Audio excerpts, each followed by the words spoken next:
Don't touch that dial. We're going to take you behind the scenes at Hollywood horror movies. And you're going to meet my friend here, plus the creators of Hellraiser and the Texas Chainsaw Massacre. Ooh, next on People Are Talking.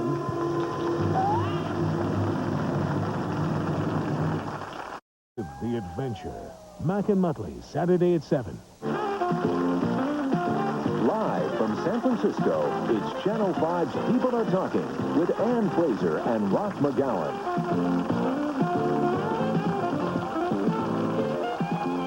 All right, thank you. Thank you very much. Good morning and welcome to People Are Talking.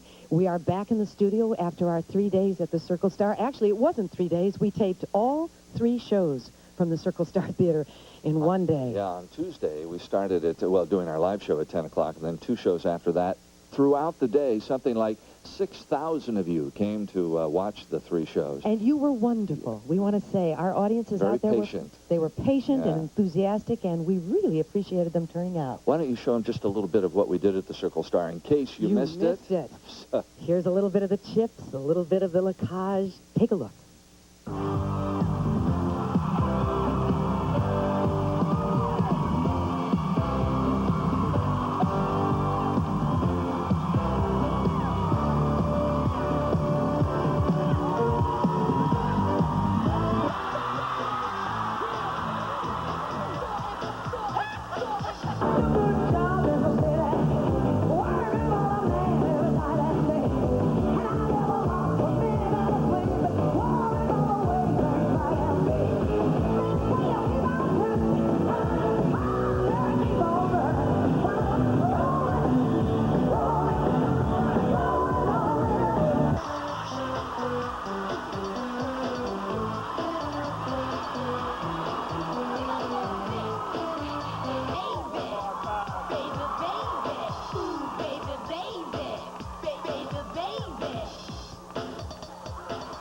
Oh, who said that's scary? You love the bump and wonderful. You love the bump and grind too. You weren't ready for the guys to come up and dance with you. Dance with me, I wasn't, but you know what? Whatever's fair. I loved it. Boy, we had a good time, and hopefully we'll do this again next year, because it was a great time. And thank you again to everybody down at the Circle Star, a really cooperative group, and we had fun, and we shall return. I want Tom Lemus, our sound man here at Channel 5, to play something for you and kind of get your reaction. Well, I probably know what your reaction is going to be when you hear it. Tom, would you play the sound? Huh?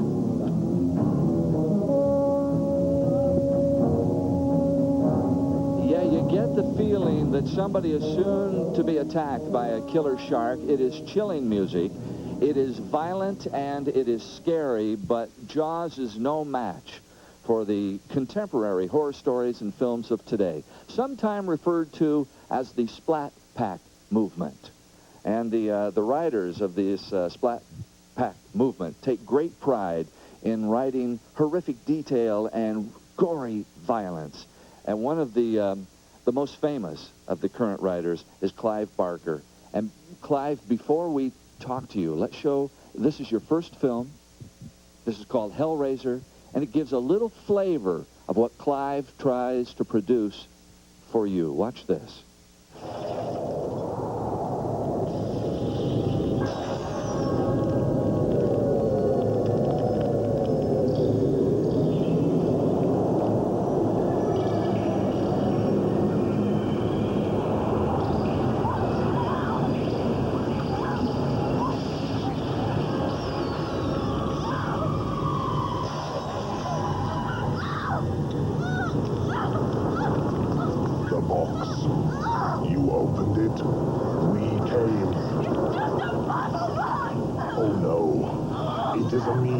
To summon us. Explorers in the further regions of experience. Demons to some, angels to others. Ooh, you take great pride. I can see you watching the monitor there. Kids. Those are your kids. Do you want as much graphic detail in the violence and in the gore as you can get? No.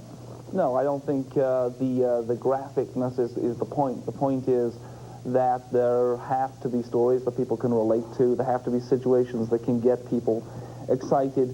Graphicness isn't really the issue. The issue is getting people involved and then making them jump. It's got to be a roller coaster ride. You've got to deliver. If people put down their $7 to see the movie, and they're seeing a horror movie, they don't want to see Little Mermaid. I want to give them their money's worth and more. I always want to be a little bit ahead of their expectations, a little bit beyond what they think they can take. Clive, you say we all need monsters. I don't know why. Why? Because there's a little bit of the monstrous, a little bit of the monstrous in us all, including yourself, and I'm sure. Really, I seriously think we all of us have in our dreamscapes, in our dream lives, dark things we suppress, things we fears about ourselves, about our body corrupting, about the way our body is constantly trying to thrust itself out of our control. We're dealing with those fears all the time in our dreams. So is that where you get your ideas? Do you explore, like, sleep and nightmares and dreams? I keep a dream diary. I believe in lucid dreaming, yes. And I am... So like what we just saw on the screen where the guy's putting the weird two fingers in her mouth, well, looks like he's going to rip her jaw. You dream about Let stuff me like ask you that? the other question. You have nightmares, right, once in a while? Come on. Whoa, sure, Yeah, I have nightmares. I can't remember one right now, but yes, I have nightmares. Yes. And nightmares, I think, are a legitimate way of dealing with anxieties which are going through our heads in our waking lives. I think we have to deal with them in all kinds of ways, sometimes in sleep, sometimes in the movies, which is like a waking dream. Helplessness is something that always is a part of a nightmare, isn't it? I mean, you're helpless. You can't run fast enough. You can't write down what you want. You can't say what you want. Yeah. And you try to recreate that in film? I think we all of us feel helpless. We get born into this helpless condition. The first thing we know, we're hanging upside down. Our backsides are being slapped. That's pretty helpless. And I don't think it gets much better than that, frankly. I think we go through our lives finding ourselves prone to all kinds of pressures. Love takes hold of us. Adolescence takes hold of us. Middle age takes hold of us. Our bosses, our jobs, all kinds of things take hold of us, and we feel powerless in their grip. We have to deal with the anxieties that kind of stirs up in us. Do you know who is sitting next to Clive? David Schow. And do you know what he wrote? Leatherface, Texas Chainsaw Massacre #3. Oh, you're proud of that one, aren't you, David? I mean, you are proud of that one. Well, I engage chainsaws more than I engage pride. Can we get a shot of what you're wearing on your lapel? Because can we see this? Yes. This is a chainsaw. And I assume that you want these kind of movies to be as gory as possible. Well, not as gory as possible just for gore's sake. What I'm trying to do is engage intensity on whatever level that speaks to whatever the story needs to punch it across as hard as possible. And that can be an intellectual intensity, it can be an emotional intensity, or sometimes it can be a visceral intensity.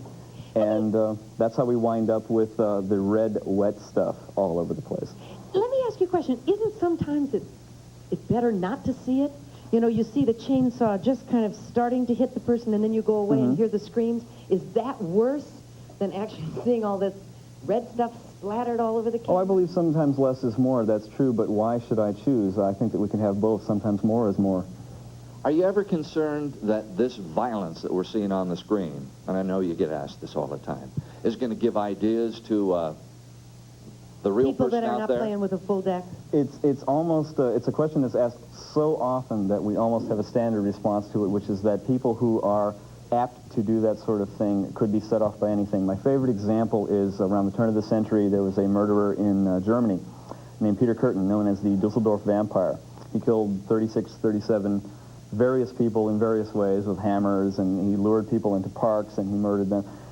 There were two interesting things about Peter Kürten. The first thing is that he missed as many as he hit. In other words, he would lure some woman into the park, bash her in the head with a hammer, they would run away. And the other thing was that he claimed that the thing that set him off was listening to the Catholic High Mass. Ah! So perhaps we should make sure that no one hears the Catholic High Mass because it's dangerous and could set one of these lunatics off. So you're saying that a lunatic can be set off by anything? By anything, by Flintstones cartoons. Yeah, to do something like that. But don't you think that perhaps your films give them some creative options? Possibly, but for people lacking imagination, if they didn't do it with a knife, they would do it with a club. If they didn't do it with a club, they would drop a television set from a great height and bash someone. So you're saying that they'd be their own crazy creative people I think anyway. it's a mistake to make creative people culpable for what lunatics do. We got to take a commercial break. We'll be back and talk more about horror films right after this. Hold still. Come on. No, it's okay. It's all right. Hurry, please. Bring her. Please bring her to me.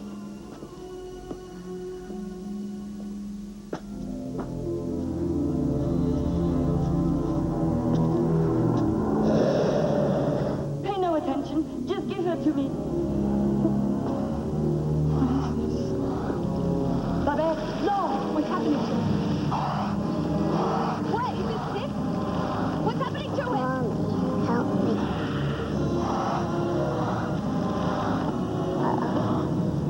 What the hell is this? She likes to play outside.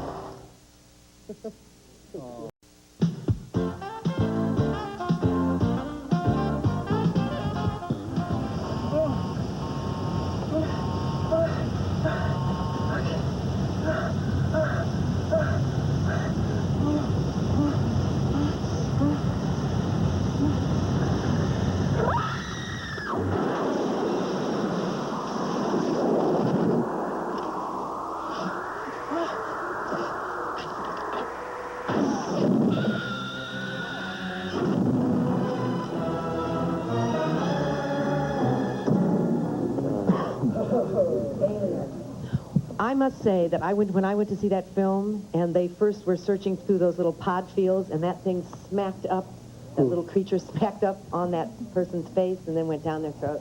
You loved it, didn't you? No, Yeah. that was it for me. That was absolutely terrifying. Is there a different kind of... I mean, someone in our audience said, you know, I like the psychological horror stories, but I don't like it being real graphic. Are there various categories in your way of thinking? Yeah, absolutely. In fact, I think everybody sitting here does more than one kind of horror. It would be a different thing if we were just engaged in throwing like buckets of viscera into the viewer's face, fictionally or in the movies that we do. But fortunately for us and for you, we do more than one kind. What kind of kids were you? Here I am, I'm still the kid. I'm a product of The Untouchables, watching reruns of The Untouchables, which was the most violent show on television at that time, more deaths per hour than any other television show But in the early were 60s. you considered by the other kids as kind of weird? No, they watched the monster movies with me. Did you date a lot? The other kids when I was 5 years old. Well, kids, younger, teenager. Did you have girlfriends? Who was the one that the minister's daughter said, you ain't going out with him anymore? Was that you, Clive? That was me. Oh, was that you, Howard? Yeah, that was, I mean, I had always made monsters when I was a kid. Started at about 10 years old, and when I was in high school, it was almost, I think she was the first girl I ever dated, and I was like 18 years old. And her father was a minister and said, you're not going out with my daughter, you're satanic, you're evil. And I'm like, what do you mean? I'm just having fun, I'm just playing. What does this have to do with being satanic or evil? But you created that wonderful little friend next to you. Who is that? This is actually a creature for a film called Tales from the Dark Side, the movie, that'll be out in April. And that's exactly what he is, my friend. I mean, every morning I go into my shop, good morning, how you doing? It's that way with all my creatures. This is Howard Berger from K.N.B. Effects. But Howard, I mean, you consider them your friends. Is it because you make these creatures and then they're your friends and so you don't get scared? Right. I mean, I create what these men write. They come from my imagination as well as the writer's imagination. Can you make him move again? Sure. If we could have you do it, you know the boats you take out and the little model airplanes you fly with the remote control. That's how you work. Yeah, we have to see, Your face because is he there. blinked at me during the pre-show tease. So can we show the remote control unit, Hal? Yeah, this is the remote control unit. So it's the same For kind airplanes. of unit that you use for the model airplanes Right. Can and you the make model his boats mouth and all. do anything? Yeah, let's do his mouth here. Oh, let's do his mouth. 'cause Oh, he has you've this got different and controls you know for each what? one. Oh, look at that. Look. Oh, now what are you putting on it? You're putting on a head apparatus? Yeah, this is a head apparatus. It's called the Waldo unit. And so you would put this you would strap apparatus this on your head, and by opening your jaw, we'll open the monster's jaw. So he would mimic your movements. Correct. So is it this way so you can do the mouth, and you can do the eyes and everything at the same Right, time? although you have different operators. There's like, it took, I think, 4 people to operate this one monster on set. You had a person that did the eyes and the lids and the brows. You had a person that did the jaw and the lips. You had a person that did the tongues and the cheek. And this was a full suit. An actor wore this. He was strapped into it every day for 14 hours.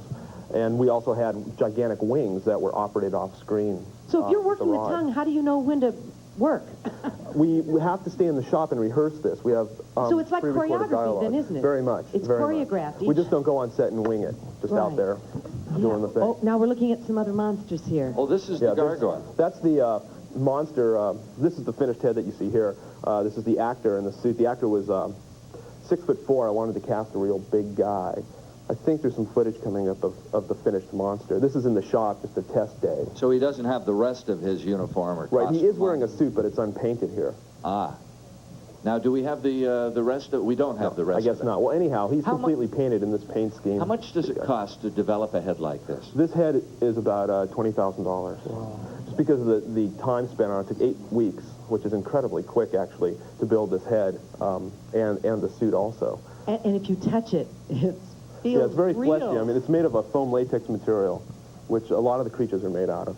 Now, we have like a clip from The Nightmare on Elm Street. Do you want to set this up for us, Howard? This is the head splitting. Sure. This is the a sequence in Nightmare on Elm Street Part 5. It's one of the end sequences where Freddy stretches out of the lead actress, Alice.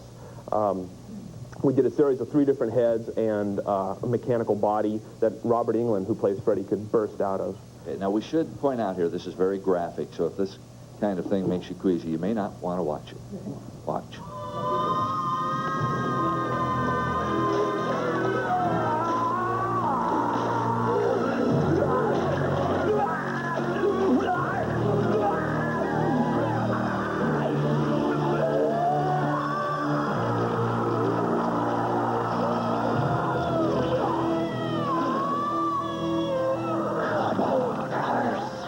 Now we can really get to know each other.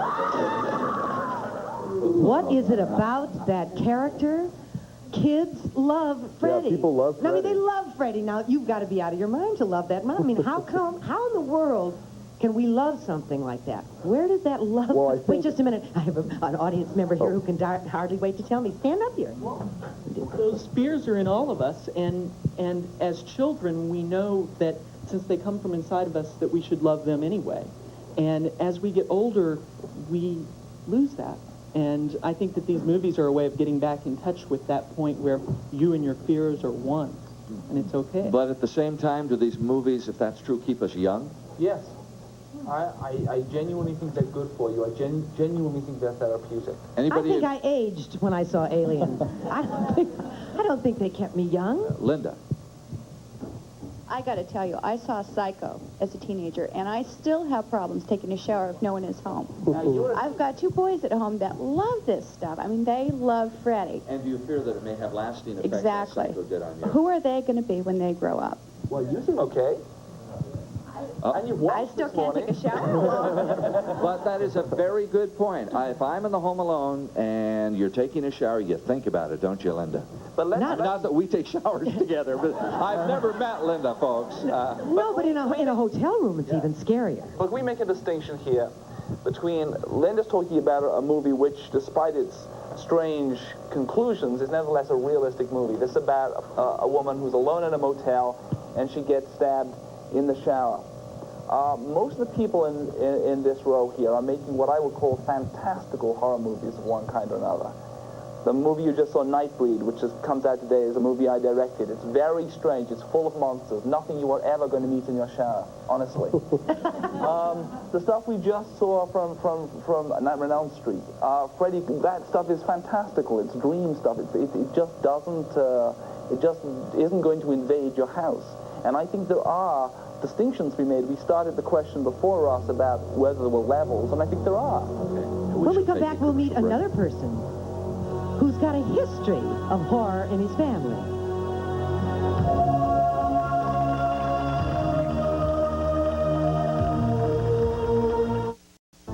can voice your opinion on controversial issues and hot topics by being part of the People Are Talking audience. Call 478-KPIX for tickets and let your voice be heard.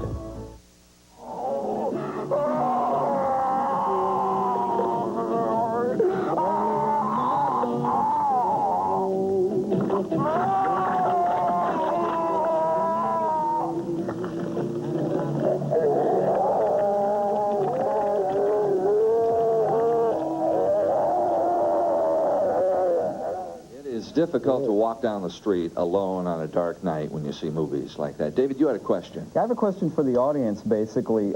In comparison to our current roster of monsters, that is the audience is saying, yes, David. Yeah, Yes. yeah. You're being very casual. Pretend you can't see this little fashion accessory here.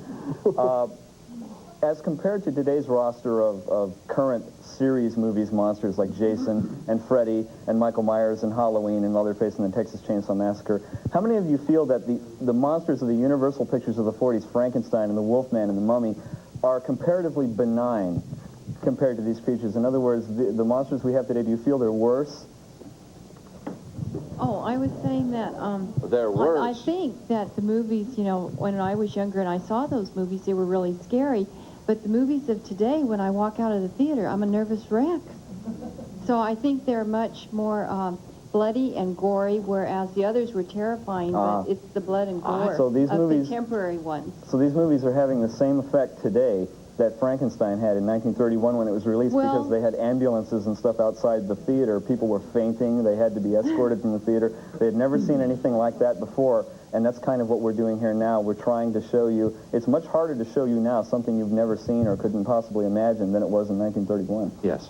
I feel that some of the movies that are out, like Born on 4th of July, are just as violent. More so. Just not in the scary mood. The difference being, though, that is history. And not saying that it's necessarily right, but I think that is the kind of thing we can never forget. A war like that is important. Hopefully it will be scary to us. Then don't use it as an example. You want to know the film that scares the hell out of me? Lethal Weapon 2.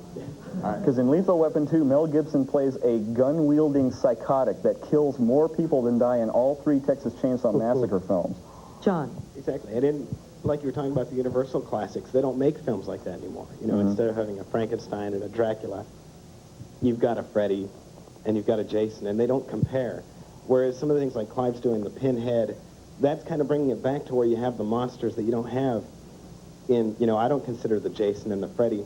That's different. But when you bring out the original things and you're trying with the new ideas now at Nightbreed, where it's focusing on monsters, you're trying to get back into that, and that's important because that is important. You can only do so much of the stock and slash. Also with us this morning is Richard Matheson. You are head of the development division of Aaron Spelling down in Los Angeles. Your father is one of the founding fathers of horror of the 50s and 60s. What changes have you seen, Richard, over the years to now 1990 in horror films? I was thinking one of the things about it that I think disturbs people is that there is a kind of mocking sensibility about horror that wasn't there maybe 20 years ago. What do you mean by that? Well, that they're poking fun at their victims. That the monsters are they are. Can I ask you? Could you just move your microphone to your shirt, please? And I think we could hear you a little better. There's a little clip-on mic there. And terrific. Go ahead. How's that? Is that better? Oh, well, if you'll talk a little, I'll tell you. Yeah. How's that? That's good. Okay.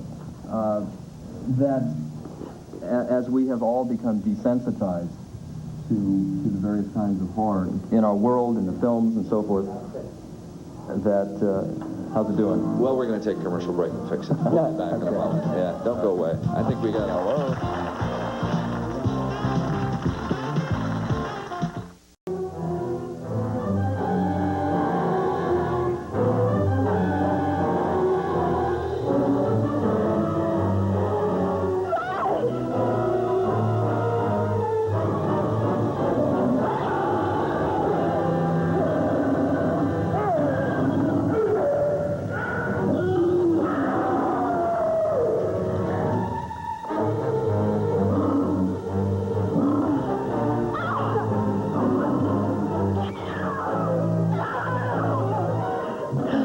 Oh, an oldie but goodie, The Creature from the Black Lagoon. Richard, you were talking about the differences between horror then Yeah, just to finish the point, a couple of things. One is that the world, as the world changes, the way horror is represented has to change.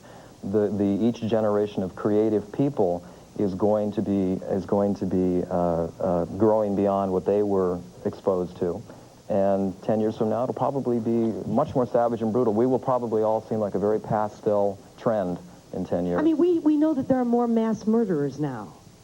Many more. Many more Yeah. in the world now. Yeah. So does that element influence horror? I think we should ask someone who was around at the time of Genghis Khan how many mass murderers there are now by comparison with them. I think we don't know that, you know. I think it's because we are such a small world now because of communications that we're learning. But I mean, if we'd been, if we'd been in the sort of the plains of Asia in sort of 14 something or other, I think we wouldn't be as old as we are now. We would have been dead a long time ago. Yeah. Yes, I was going to ask you how much blood and guts is too much blood and guts. Where do you draw the line? Well, I think it's the ratings board is drawing more on. Unfortunately, that's true. For instance, Chainsaw 3, which Dave wrote, and my company did the special effects for. I'd say more than half of our effects were hacked out of the movie. You know, it's not a coincidence that Howard is up here with us. I mean, part of what we're talking about is the sophistication of special effects. 40 years ago, you just couldn't have pulled off something like American Werewolf in London. So part of what is happening is that people like Howard are coming in and making a huge difference. And that's what's causing it to be much more powerful. Almost anything is possible. Yeah. Now. We got 4 X's from the MPAA on Nightbreed. And each time an X is, you can't send a movie out as an X, you have to get an R. And they say, no, you can't show that. And they send us back, and we cut, and so on. At the end of the time, after 4 X's, the movie, which, is out on the screens today, is 4.5 seconds shorter than it was before. Right. Now, I have to say, I don't think 4.5 seconds of anybody's special effects, however extraordinary they are, is going to corrupt anybody. I think people know that this is fiction. They know that this is fantastic. Is there a chance you're going to get an X more because of violence or of sex? In the case of Hellraiser, it was a combination of both that they objected to. And Betty has a question along those lines. Is this a form of your sexual release, your orgasmic? Do you get orgasms from creating and from watching? God, I wish. I love that. Great question. It's a very honest question, Betty. Thank you so much. Go ahead, Paul. We'll work that out, Betty. After that, Betty, that's a great idea. Of eroticism and horror. I mean, there is. I think John was talking before about monsters in the old style, okay? And one of the things I love about the old style monsters, something that I tried to do in Nightbreed, is put in monsters who are kind of sexy. And I think when I was a kid, I wanted to be Dracula. I didn't want to be the guy with the holy water and the crucifix, Van Helsing. Who would have gone to see a movie called Van Helsing, the movie? You go see Dracula. You go see Dracula because he can seduce virgins across a crowded room, because he lives forever, because he can turn to a wolf. Any bad news so far? I mean, this seems pretty good to me. And now the trouble with the modern crop of horror villains, it seems to me, is for the most part they're very unattractive. I mean, Freddy Krueger. You can't see Michael Myers' face. You can't see these guys. They're not exactly, good party people. And they punish the teenagers who are sexual. Yeah, whereas the old tradition, certainly the Dracula tradition, I think it's very sexy. I try to make Nightbreed very sexy. There's Freddy, and there's Jason, and even the creature from the Black Lagoon. Are there any female counterparts? There are a few. I mean, Dracula had his brides. But I don't think there are a large number. In Hellraiser, and the 2 Hellraiser pictures, I had some very dangerous women. Why aren't there some women counterparts? All in Dallas. There've got to be women out there. Virginia wants to know about women, too. I just wanted to ask why it seems so often that women are the victims. I don't know if they're more so than the men, but it seems to me... I think it's changing now, yeah. I think it's changing. Yeah. But it's true. Women, young... Yeah. But I think it's predominantly being a male audience that's seen these movies, and I think that is changing a little bit as well. Let me ask you, are there any taboos in writing horror? Are there taboos? Are there things you will not do, like baby killing and... I wouldn't write about Auschwitz. I wouldn't write about anything which touched upon somebody's present-day anxieties or memories, I think that would be... So you don't write on historical events? No, I would say that was bad taste. But in the realm of fantasy, guys, the realm of the weird, the stuff that's going on in our imaginations, do whatever, forbid your imagination nothing. Why? It's one of our greatest faculties. So you would show maybe babies being killed? I wouldn't show it. I might imply it. In Nightbreed, I imply a child is killed. I don't show it. Mm-hmm.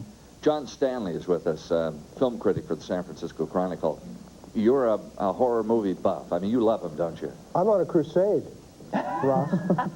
In the last 4 or 5 years, I have tried to see almost every horror, science fiction, and fantasy movie that's been released for the purposes of my creature feature movie guide. I sort of feel obligated, now that the book's coming out every 3 or 4 years, to see as many of these films as I can. So I have the joy of seeing all these people have to do the work, but I have the joy of seeing it and writing about it and trying to put it into the context with all the other films. Like, as a critic, then, do you ever feel that some of these movies go over the line? They do too much? That doesn't bother me. To me, the worst thing in the world, the worst criminal or the worst monster in the world are the ones in our headlines, the child molesters. And when you come to a film, you come to an element of fun, I think. Like, they say Freddy Krueger is a child molester, but you're not shown that. He really isn't. He's killing the teenagers, and therefore... What's wrong with that craze? To me, killing the teenagers? That's better, I guess. That's better. See, I don't understand that. I think a lot... Do you have problems with that a little bit? Yeah? Well, it seems to be a trend that got started in Friday the 13th and in the first Halloween film. And everybody's been copying that ever since. Like every parent's dream, yeah, because they're difficult to deal with, teenagers, and so... In 1931, Frankenstein threw a little girl into a lake and drowned her. You know, back in the old Universal movies, these old, apparently safe, you know, soft-core little movies.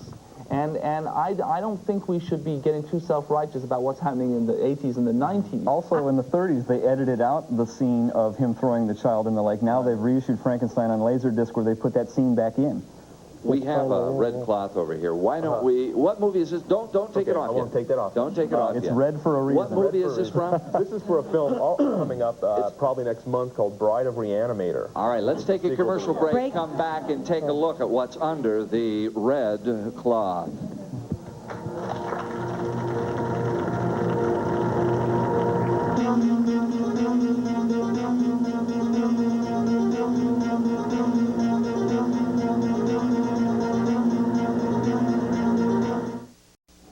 Are you having problems in your relationship? Well, we're looking for people who are thinking about breaking up and who are willing to talk about possible strategies for a successful split. We also want to hear from you if you've ever had an awful or wonderful experience while breaking off from a long-term relationship. If you can relate to any of this, give us a call at 478-KPIX. That's also the number to call to order your free seats to the only talk show in town with a live studio audience. We'd love to meet you in person, so call us now to reserve your...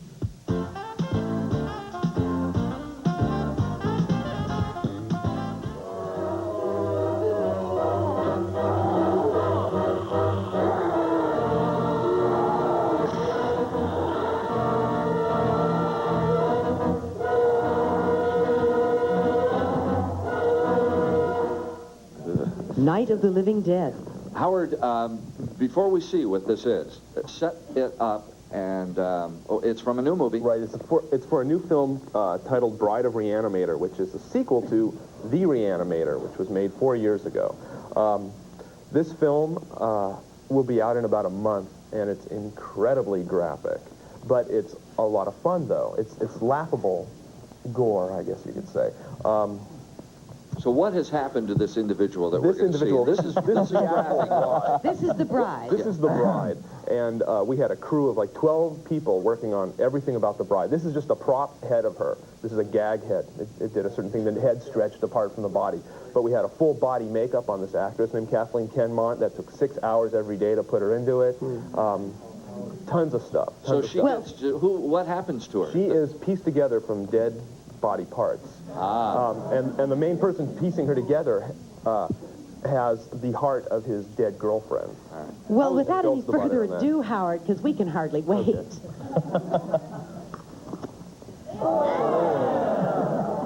So That's the bride of reanimator. But when we see it in the movie, it's moving and writhing and fear. On this one, the gag is the head just stretches up.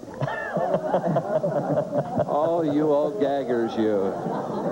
You know what's awful to me is like the strings hanging off. Yeah. It would be all right if it was solid, but the strings make it... How much of that will the MPAA allow for? Actually, I'll tell you, they were pretty kind with us on this film. Although they cut, I think, about a second and a half out of this one gag. But at the end of the film, she completely falls apart. Her head falls off. She splits at the waist. They cut out the split at the waist and the leg splitting apart. Yes, Ron. There you have it. There you have it. Well, I want to ask you a question.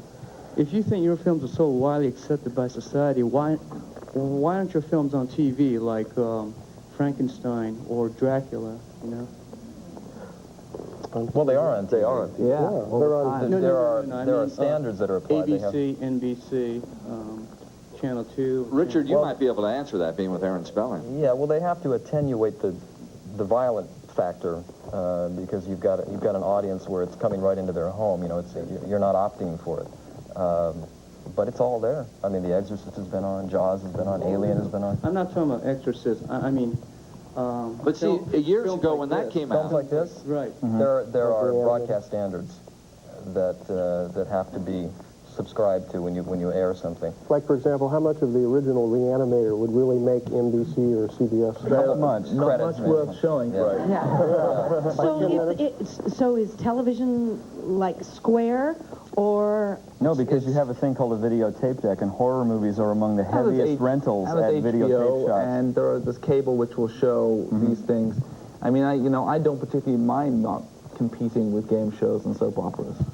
And talk shows. Go ahead. And talk shows.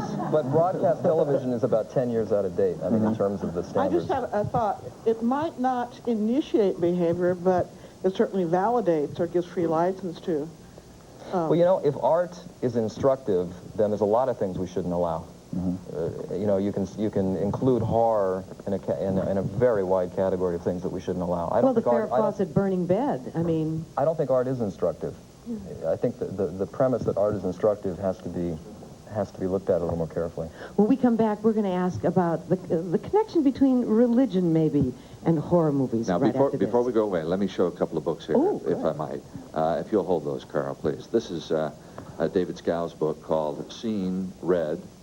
I'm sure it's not breakfast reading. Then we have another book by David Schow called Silver Scream. Actually, Richard and Clive and I edited that book. It's an anthology of short stories, and Clive and Richard and I are all in that book. All right. And then Richard has, this is your new novel. No, that's my short story collection. Oh, short story collection coming out next year. called Scars. Very prolific I was going to call we it have with us Scabs, this but I morning. won't. It's a We'll little be more back. sophisticated.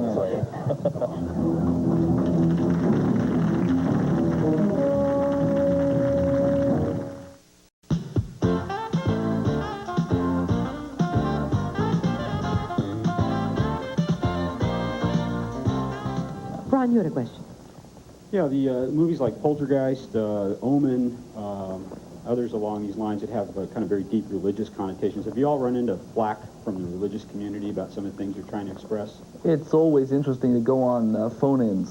And conventionally what happens on the phone-in thing when I do Larry King or something like that is that I go on Larry and about 5 to 1 in the morning, a fundamentalist calls up and reads Deuteronomy down the phone to me.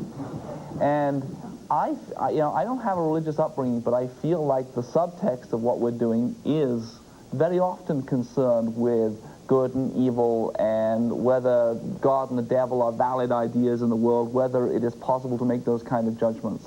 I think that horror fiction is something we haven't touched upon because we've been dealing with the sensationalist aspects of it. Sometimes horror fiction can have a very considerable serious undertow.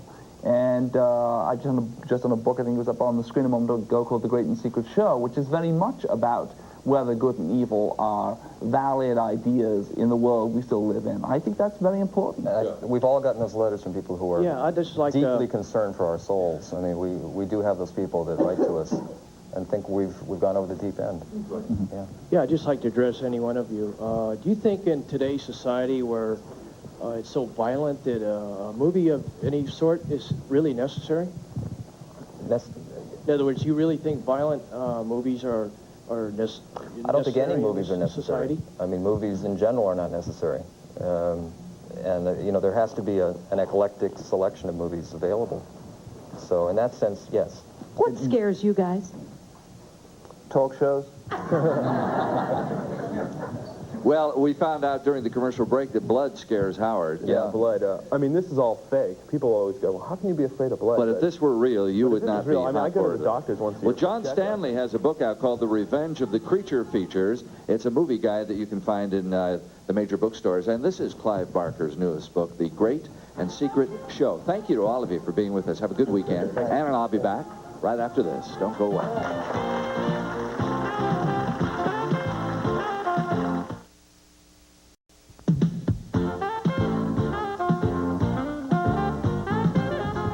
Well, Monday we're going to be on a half hour earlier.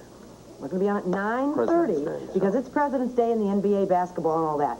But you won't want to miss an arousing show. A conversation with three provocative women, the Mayflower Madam, Sydney Biddle Barrows, will join novelist Pat Booth and Beverly Sassoon with a look at sex in the 90s, everything from sex etiquette to addiction. And then you are also going to meet Miss Terry, the transsexual candidate for mayor from Yountville. Boy, is she colorful. Yeah. We've got the colorful Hank Platt in the Eyewitness Newsroom. Hello, Hank. Morning, Ross. And here's what's coming up on the new news today. The latest on this wild storm making its way through Northern California. We've got word that Reno Airport is shut down because of the snow. A blizzard warning is in effect for the Lake Tahoe area. And here locally, flooding on Highway 101 near SFO. High wind warnings everywhere over the bridges. We'll have the latest on all of this at noon. Plus, sentencing of a man whose pit bull mauled a 2-year-old to death. A specialist on childhood ear infections, the medical complaint of the 90s. And the War of the Trumps, all coming your way at noon. And Ross, back to you. Thank you very much, Hank. Buffy is with us. Buffy, a little terrier, a little guy who's 1 year old. He is a cute dog. Please, let's give him a family today so he'll have a nice weekend. He's at the Peninsula Humane Society, 340-8200. And tomorrow we have a special edition of Mack and Muttley at our nation's winter wonderland, Yosemite Park. Mack and Muttley tomorrow night at 7 right here on Channel 5. And as we go away, we're going to leave you with some more scenes of our 3 shows at the Circle Star Center. We want to thank our audience and all the wonderful people who participated in it. We hope you enjoy it. We'll see you Monday. See you Monday at 10. Goodbye. Goodbye.